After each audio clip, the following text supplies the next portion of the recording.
In naval warfare, a false flag refers to an attack where a vessel flies a flag other than their true battle flag before engaging their enemy. It is a trick designed to deceive the enemy about the true nature and origin of an attack. In the democratic era, where governments require at least a plausible pretext before sending their nation to war, it has been adapted as a psychological warfare tactic to deceive a government's own population into believing that an enemy nation has attacked them. In the 1780s, Swedish King Gustav III was looking for a way to unite an increasingly divided nation and raise his own falling political fortunes. Deciding that a war with Russia would be a sufficient distraction, but lacking the political authority to send the nation to war unilaterally, he arranged for the head tailor of the Swedish Opera House to sew some Russian military uniforms. Swedish troops were then dressed in the uniforms and sent to attack Sweden's own Finnish border post along the Russian border. The citizens in Stockholm, believing it to be a genuine Russian attack, were suitably outraged, and the Swedish-Russian War of 1788 to 1790 began. In 1931, Japan was looking for a pretext to invade Manchuria. On September 18th of that year, a lieutenant in the Imperial Japanese Army detonated a small amount of TNT along a Japanese-owned railway in the Manchurian city of Mukden. The act was blamed on Chinese dissidents and used to justify the occupation of Manchuria just 6 months later. When the deception was later exposed, Japan was diplomatically shunned and forced to withdraw from the League of Nations. In 1939, Heinrich Himmler masterminded a plan to convince the public that Germany was the victim of Polish aggression in order to justify the invasion of Poland. It culminated in an attack on Sender Gleiwitz, a German radio station near the Polish border, by Polish prisoners who were dressed up in Polish military uniforms, shot dead, and left at the station. The Germans then broadcast an anti-German message in Polish from the station, pretended that it had come from a Polish military unit that had attacked Sender Gleiwitz, and presented the dead bodies as evidence of the attack. Hitler invaded Poland immediately thereafter, starting World War II.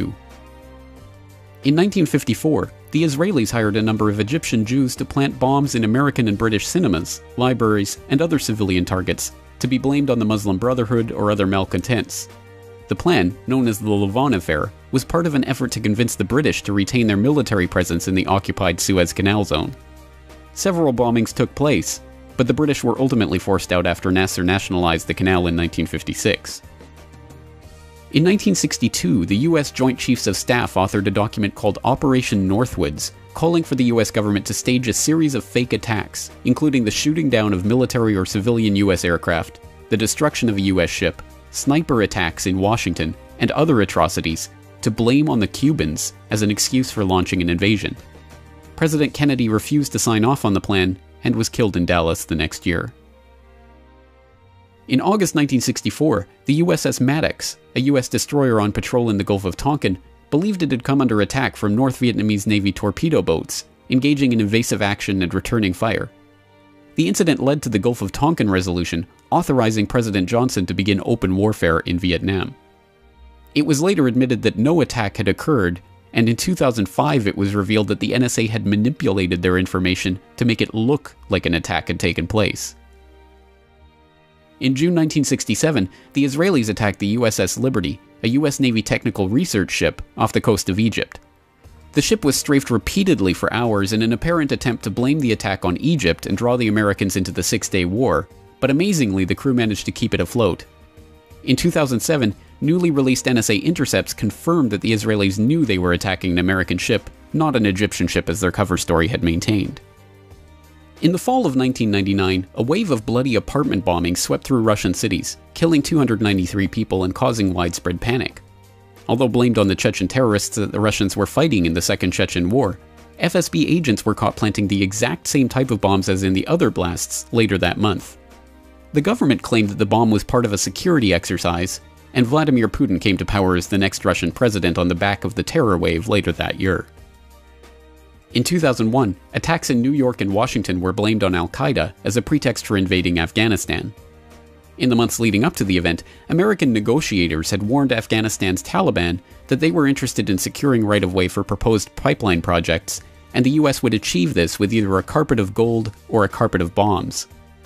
The Bush administration's first major national security directive, a full-scale battle plan for the invasion of Afghanistan, including command and control, air and ground forces, and logistics, was drafted and sitting on the president's desk to be signed off on September 4th, 2001, 7 days before the 9/11 attacks. The invasion proceeded as planned in October.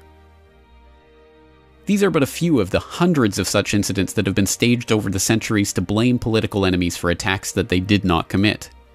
The tactic remains in common use today, and will continue to be employed as long as populations still blindly believe whatever their governments tell them about the origins of spectacular terror incidents. And read for yourselves the verdict reached by our intelligence community about the chemical weapons attack the Assad regime inflicted on the opposition and on opposition-controlled or contested neighborhoods in the Damascus suburbs on the early morning of August 21st. For more news and information, please follow the RSS feeds at corbettreport.com, subscribe to this YouTube channel, or follow us on Twitter @CorbettReport.